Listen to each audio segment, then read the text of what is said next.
Well, welcome to the Startup Espresso. I'm Hall T. Martin, the host of the show, where we talk about raising funding for your startup and the time it takes to have an espresso. I hope you enjoy this episode.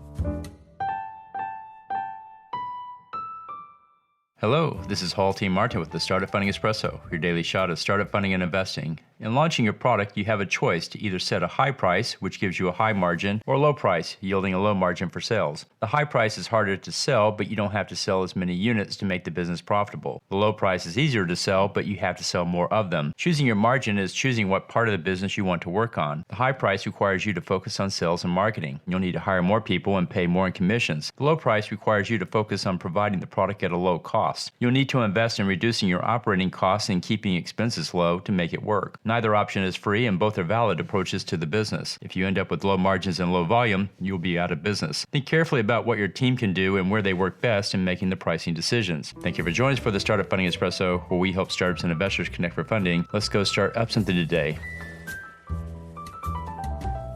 Hall T. Martin is the director of Investor Connect, which is a 501c3 nonprofit dedicated to the education of investors for early-stage funding. All opinions expressed by Hall and podcast guests are solely their own opinions and do not reflect the opinion of Investor Connect. This podcast is for informational purposes only and should not be relied upon as a basis for investment decisions.